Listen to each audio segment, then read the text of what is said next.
Bismillahirrahmanirrahim. Assalamualaikum warahmatullahi wabarakatuh.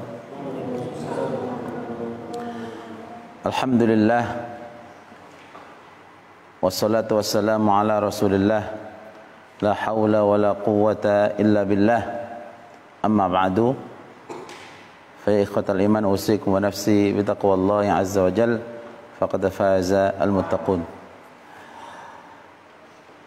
Kita lanjutkan pembacaan kitab Al-Usul As-Salasah sampai pada wadalilu al-khawf. Setelah kemarin menjelaskan tentang dalil doa. Wadalilul khawf, dan dalil di antara macam-macam ibadah yang berkenaan dengan al-khawf, artinya takut kepada Allah. Qauluhu ta'ala, atau firman Allah Subhanahu wa taala, fala takhafuhum wa khafuni in kuntum mu'minin. Maka janganlah kamu takut kepada mereka, dan takutlah kamu hanya kepadaku jika kamu orang-orang yang beriman. Al-khauf, takut yang disertai dengan rasa ta'zim. Takut yang disertai dengan rasa mengagungkan. Maka itu tidak boleh diberikan kecuali hanya kepada Allah. Kalau takut yang sifatnya tabi'i, tidak ada masalah. Takut kepada orang jahat, ada di situ ada orang jahat tidak lewat situ, tidak apa-apa. Tapi kalau takut disertai dengan rasa ta'zim, yang artinya di situ ibadah.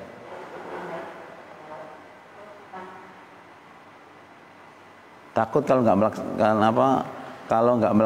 melaksanakan perintah ini, maka akan diazab oleh Allah. Maka takutnya takut ta'zim, mengagungkan Allah Subhanahu wa taala. Ketika seorang takut tidak melakukan perbuatan zina, bukan takutnya nanti dikucilkan di masyarakat, tapi takut betul-betul itu adalah larangan Allah. Nah, seperti itu.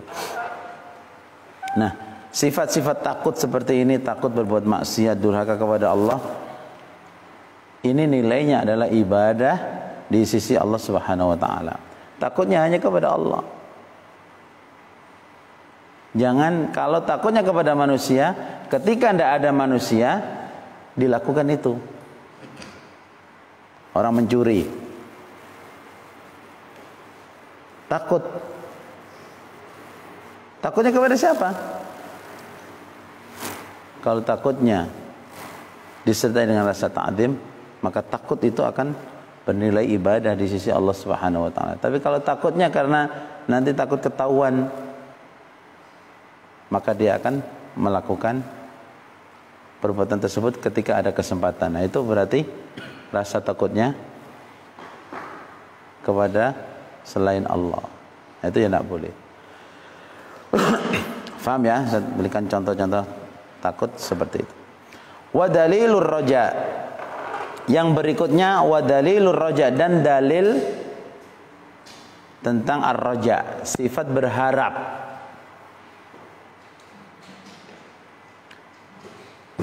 Qauluhu ta'ala, firman Allah Subhanahu wa ta'ala, faman kana yarju liqa'a rabbih falya'mal 'amalan salihan wa la yusyrik bi'ibadati rabbih ahada.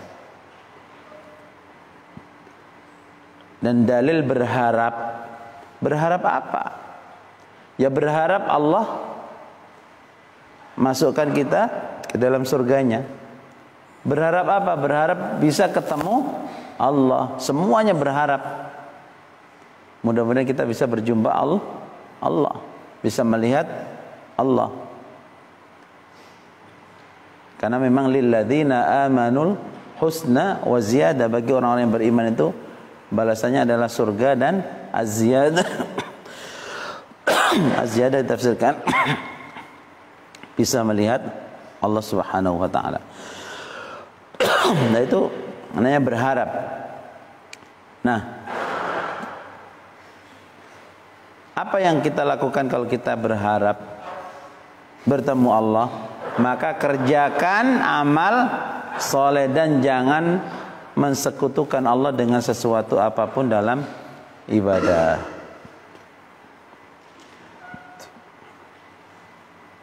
Wa dalilut tawakkul, dan dalil tawakal. Dalilnya adalah wa 'alallahi fatawakkalu in kuntum mu'minin. Dan hanya kepada Allah lah maka kamu bertawakal jika kamu termasuk orang-orang yang beriman. Kita berusaha untuk melakukan apa saja yang diperintahkan oleh Allah Subhanahu wa taala, menjauhi apa yang dilarang oleh Allah. Kemudian kita dalam hal tawakal hanya kepada Allah tawakal. Sudah bismillah. Kita mau melakukan apa? Sudah tawakal. Selama hal tersebut berada di dalam Allah Subhanahu wa taala.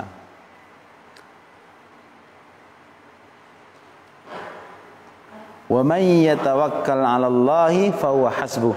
Dan barang siapa yang bertawakal kepada Allah, maka Allah akan mencukupinya. Kalau Allah sudah mencukupinya, maka tidak butuh lagi kepada selain Allah Subhanahu wa taala. Contoh sederhana ya, dalam seseorang berusaha bekerja. Dia sudah bekerja, berusaha mencari rezeki yang halal, maka dia bertawakal untuk mendapatkan sesuatu yang dihalalkan oleh Allah Subhanahu wa taala. Bismillah. Yakin bahwasanya akan dapat rezeki yang halal, tawakal. Keluar rumah mencari rezeki, niatnya betul-betul mencari rezeki Allah. Jadi dia berikhtiar.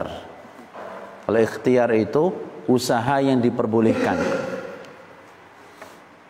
Ikhtiar itu usaha yang diperbolehkan. Beda dengan hanya sekedar usaha. Usaha orang mencuri juga usaha, ya enggak? Benar enggak? Orang mencuri berusaha dia mencari ilmunya dan tapi itu usaha. Tapi kalau ikhtiar itu betul-betul dengan khair. Ikhtiar memilih sesuatu yang dibolehkan secara agama. Makanya ketika seorang bekerja berikhtiar. Nah, kalau sudah berikhtiar, tawakal kepada Allah. Nanti rezekinya di mana kadang tidak tahu. Tapi dia berusaha untuk mendapatkan yang dihalalkan oleh Allah dan pasti akan dapat. Maka hadis Nabi mengajarkan tawakal itu seperti tawakalnya seekor burung. Kita setiap hari bisa melihat burung di samping kita, ya. Dia pagi-pagi bangun, keluar, terbang kemana, pulang-pulang sudah kenyang. Seperti itulah. Wa dalilur raghbah war rahbah wal khusyu'. Yang berikutnya dalil di antara ibadah yang namanya raghbah. Raghbah ini berharap juga, tapi lebih khusus daripada ar-raja. Kalau ar-raja berharap secara umum. Tapi ar-raghbah lebih khusus lagi. War rahbah, dan rasa takut. Tapi lebih khusus daripada al-khauf. Wal khusyu' dan khusyu'. Semuanya ini adalah di antara macam-macam ibadah. Dalilnya apa? Firman Allah, innahum kanu yusari'una fil khairat. Sesungguhnya mereka itu bersegera fil khairat, dalam kebaikan-kebaikan. Ini raghbah. Wa yad'unana raghaban wa rahaba. dan mereka berdoa kepada kami disertai dengan motivasi rasa harap yang lebih khusus dari ar-raja tadi, wa rahaba, dan disertai rasa takut. Wa kanu lana khosyin, dan mereka itu akan mencapai derajat apa? Khusyuk, dan mereka itu khusyuk beribadah hanya karena kami, kata Allah demikian. Jadi raghbah lebih khusus dari ar-raja. Ar-rahbah lebih khusus lagi dari al-khauf. Al-khusyuk, kesemuanya ini adalah di antara macam ibadah. Dalilnya seperti yang disebutkan tadi. Wa dalilul khasyah, dan dalil khasyah. Khasyah lebih khusus lagi. Khasyah itu rasa takut yang betul-betul disertai dengan ilmu. Lebih tinggi makamnya. Dalilnya qauluhu ta'ala, fala takhshawhum wakhshawni, dan takutlah kamu, maka janganlah takut kamu kepada mereka, tapi takut kepada siapa? Wakhshawni, dan takutlah kamu kepadaku. Dan ini derajatnya para ulama, innama yakhshallaha min ibadil ulama. Dan orang-orang yang mempunyai sifat khasyah itu adalah siapa? Mereka lah para ulama. Maka dia lebih tinggi rasa takut disertai rasa ta'zim, dan juga memang berdasarkan ilmu. Berikutnya wa dalilul inabah, dan dalil al-inabah, kembali. Seseorang kembali kepada Allah, melakukan kesalahan kembali kepada Allah. Ini juga ibadah. Ya. Segera kembali kepada Allah. Kalau melakukan apapun, segera kembali kepada Allah. Dalilnya apa? Wa anibu ila rabbikum, dan kembalilah kamu kepada Rabbmu. Wa aslimu lahu, dan berserah dirilah kamu kepadanya dengan melakukan ketaatan, menjauhi larangan, membela agama Allah, dan seterusnya. Wa dalilul isti'anah, dan di antara ibadah ada namanya isti'anah, memohon pertolongan. Mohon pertolongannya kepada Allah. Dalilnya apa? Iyyaka na'budu wa iyyaka nasta'in. Dan dalam hadis, wa fil hadisi idza sta'anta fasta'in billah. Apabila kamu memohon pertolongan, maka mohon pertolongan hanya kepada Allah. Maka wa iyyaka nasta'in, dan hanya kepadamu ya Allah kami mohon pertolongan.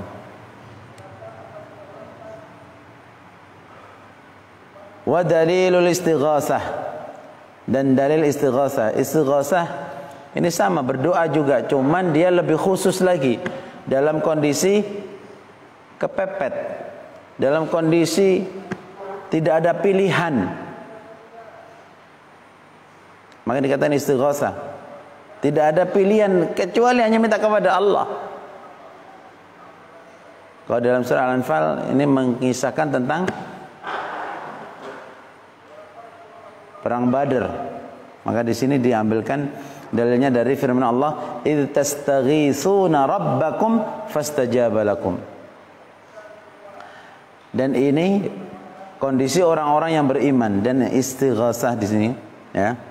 Idz tastaghitsuna, jadi mereka memohon pertolongan hanya kepada Rabb-nya.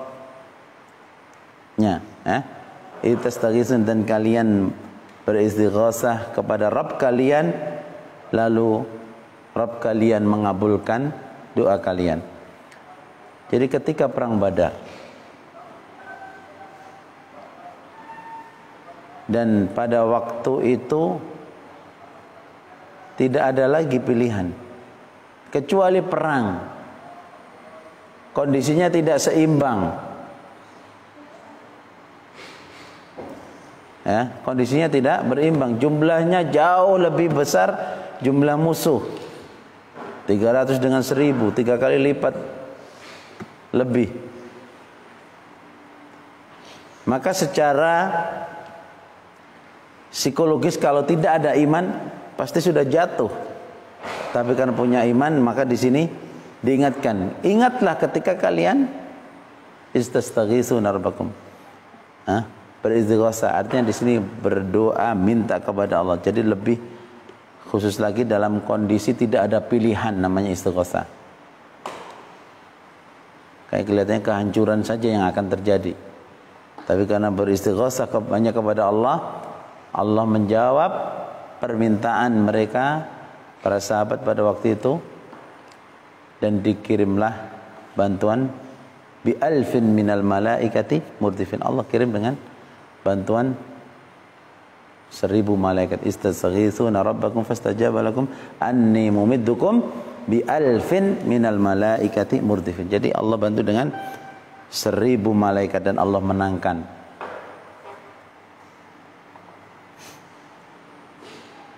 Ini istighatsah. Jadi faham ya, kalau doa secara umum istighatsah itu orang kan kadang-kadang tidak ada pilihan lain. Nah, disinilah istighatsah itu hanya kita mintakan hanya kepada Allah, tidak boleh kepada selain Allah Subhanahu wa taala. Wa dalilul dzabhi, dan dalil menyembelih. Menyembelih juga termasuk ibadah. Menyembelih kurban, menyembelih hewan yang halal dimakan harus dengan cara disembelih. Maka ini semuanya juga ibadah. Tidak boleh seseorang dalam hal tersebut diperuntukkan kepada yang lainnya, kepada selain Allah. Mungkin kadang-kadang di kampung ya, dulu saya pernah sering lihat itu, ini di kuburan ada ayam, orang menyembelih untuk kuburan. Tidak boleh. Mudah-mudahan di sini tidak ada. Kalau di kampung saya dulu ada. Tapi alhamdulillah lama-lama terkikis karena semakin banyak yang belajar. Tapi di awal-awal bukan hanya di kuburan, bahkan ketika mau mulai sawah, mungkin kalau tempat lain ada sedekah laut dan seterusnya. Di situ ada ritual namanya menyembelih. Nah, menyembelihnya di situ bukan atas nama Allah. Nah, adzabh ini ternyata ibadah. Maka dijelaskan wa dalilul dzabhi qauluhu ta'ala qul inna salati wa nusuki wa mahyaya wa mamati lillahi rabbil alamin. Jadi katakan sesungguhnya salatku wa nusuki dan sembelihanku itu untuk siapa? Wa mamati wa mahyaya wa mamati lillahi rabbil alamin. Kehidupanku, kematianku lillahi rabbil alamin, hanya untuk Allah Subhanahu. Kalau sudah kepada selain Allah bisa sampai ke derajat syirik besar, waliyadzubillah, maka menghapuskan seluruh amal kebaikan. Dan kalau tidak bertaubat, apa yang terjadi? Dia akan kekal di dalam api neraka, tidak akan diampuni oleh Allah, waliyadzubillah. Wa dalilu dzabhi qauluhu ta'ala qul inna salati wa nusuki wa mahyaya wa mamati lillahi rabbil alamin la syarikalah, dan tiada sekutu baginya.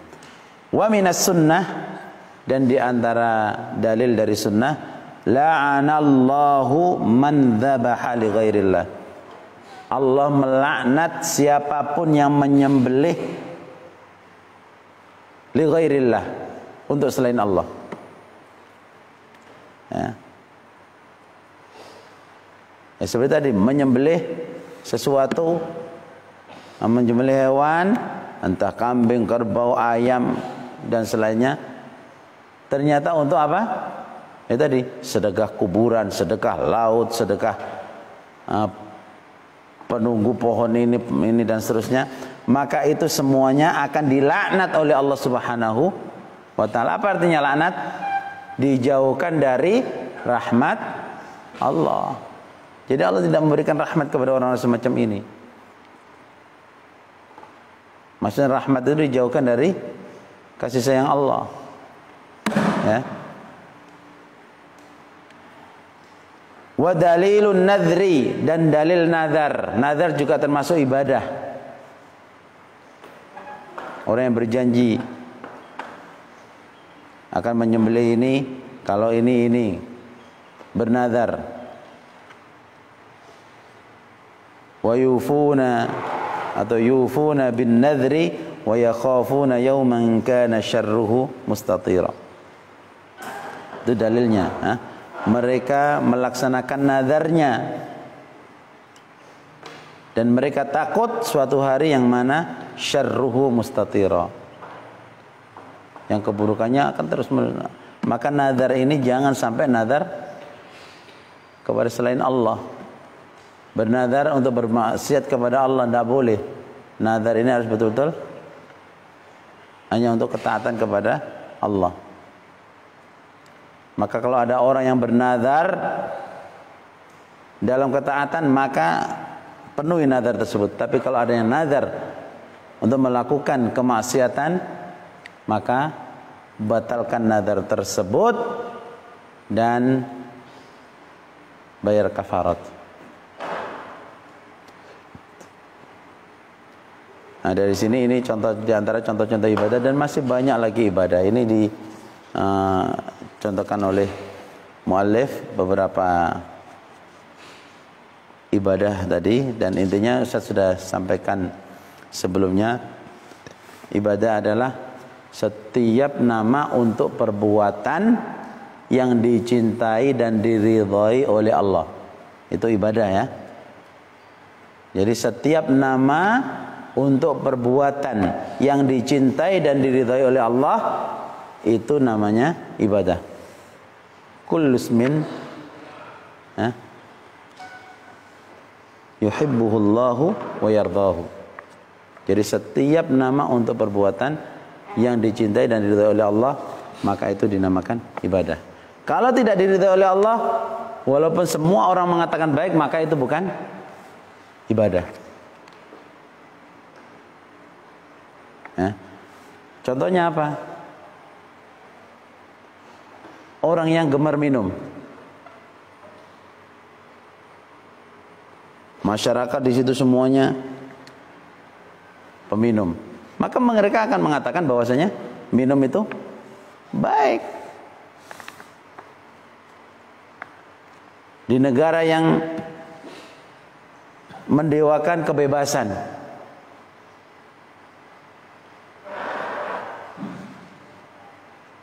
maka dikatakan atas nama kebebasan nggak ada batas, sehingga dianggap baik. Contohnya apa? Nah, seperti yang terjadi di sebagian belahan, bagaimana seorang menghina Nabi kita sallallahu alaihi wasallam dengan membuat karikatur kartun dan menghina semaunya. Di negara tersebut dia katakan itu sesuatu yang baik, berekspresi. Walaupun seluruh negara mengatakan baik, kalau Allah mengatakan tidak baik, maka itu bukan ibadah, bahkan itu ada kedurhakaan yang paling nyata. Maka kita bersyukur, mudah-mudahan kita selalu berada di lingkungan orang-orang yang soleh, yang tahu, yang berusaha bagaimana seseorang tersebut mengikuti petunjuk dan perintah Allah Subhanahu wa ta'ala. Berikutnya al-aslus tsani, insyaallah akan kita bahas pada pertemuan yang akan datang. Al-aslus tsani, pokok yang kedua yang wajib diketahui oleh setiap muslim laki-laki atau perempuan, ma'rifatu dinil Islam bil adillah. Ini penting sekali, mengenal agama Islam ini dengan dalil. Ya, sebagai gambaran nanti akan kita bahas lebih detail. Jadi mari kita tanamkan dalam diri kita, ini masih anak-anakku masih kecil dan kaum muslimin semuanya, tanamkan dalam diri kita bagaimana saya ini beragama bukan ikut-ikutan. Bukan ikut-ikutan. Saya ingin beragama ini berdasarkan dalil. Ya, berdasarkan dalil. Walaupun kita di lingkungan di situ kita sholat, maka sholat kita juga berusaha bagaimana sholat kita sebagaimana pesan Nabi, sallu kama ra'aitumuni usolli. Sholat Nabi itu bagaimana? Dicari, digali. Seperti itu. Terus ini mulai dari yang kita lakukan setiap hari, ya, dan seterusnya. Supaya apa? Supaya agama kita ini yang kita lakukan ini betul-betul nanti diridhoi oleh Allah Subhanahu wa taala. Karena apa? Karena bil adillah, sesuai dengan dalil. Kalau sudah demikian, maka nanti standar kita melakukan adalah membiasakan kebenaran. Ya. Dalam hidup ini kalau kita sudah enak, kita akan biasa membiasakan kebenaran, bukan sebaliknya, membenarkan kebiasaan. Kalau orang sudah membenarkan kebiasaan, tertutup. Yang hak itu tertutup. Sehingga dalilnya apa? Udah dari dulu begini, tidak usah dirubah-rubah. Nah, ini namanya membenarkan kebiasaan. Kalau kebiasaan tersebut tidak benar, tunduk kepada agama. Kecuali kalau kebiasaan tersebut memang benar, ya agama akan menguatkan. Dan itu banyak sekali. Saya berikan contoh satu aja sebelum saya tutup.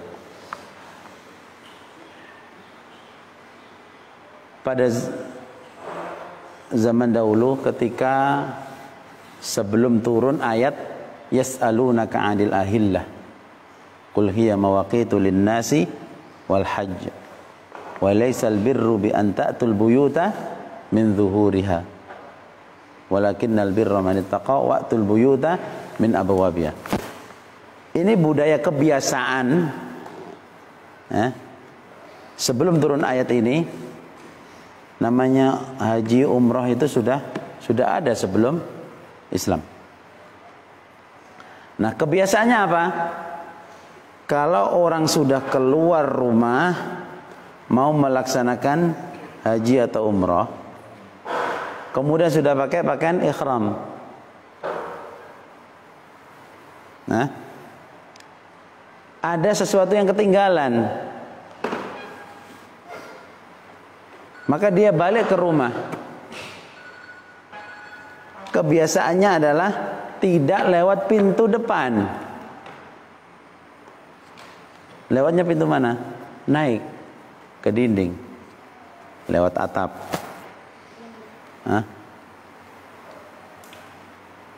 Min zuhuriha. Maka dikatakan walaisal birru bi an ta'tul buyuta min zuhuriha. Bukan kebaikan. Ya karena sekarang sudah ada ajaran saja, sudah ada ayat kemudian berubah. Tapi dulu itu kalau orang pulang belum selesai sudah pakai kain ihram kemudian ada ngambil sesuatu ke rumah, kalau lewat pintu depan itu aib, bukan melakukan kebaikan. Coba bagaimana masyarakat pada waktu itu memahami suatu kebaikan. Maka yang benar itu jangan lewat pintu depan, lewat pintu belakang atau lewat atap, karena rumah di sana kan begitu, nggak terbiasa pintu depan belakangnya, pintu depan atau lewat atap seperti itu. Nah, dikatakan walakinnal birra man ittaqa. Datangi rumah itu dari pintu depannya, seperti itu. Nah, itu contoh. Mungkin orang yang kalau sekarang pulang lewat pintu belakang, nggak mau lewat pintu depan, dianggap apa? Tidak sesuatu yang tidak baik. Ini karena apa? Kebiasaan. Tapi kalau standarnya adalah kebenaran, artinya membiasakan kebenaran, oh ada ayat seperti itu, ya sudah, kita mengikuti ayat walakinnal birra manit taqwa. Dan insyaallah nanti akan banyak dalil-dalil yang berkenaan dengan hal tersebut. Yang kedua, sekali lagi, setelah kita mengetahui Rabb kita seperti apa, maka berikutnya adalah mari kita beragama sesuai dengan dalil, ya. Beragama sesuai dengan dalil. Mulai salat kita, puasa kita, zakat kita, haji kita, ya. Dan seterusnya. Mudah-mudahan Allah memudahkan kita untuk senantiasa membimbing kita dalam beragama ini agar kita bisa menjalankannya sesuai dengan apa yang diperintahkan oleh Allah dan Rasulnya. Aku qouli hadza wa astaghfirullah li wa lakum. Assalamualaikum warahmatullahi wabarakatuh.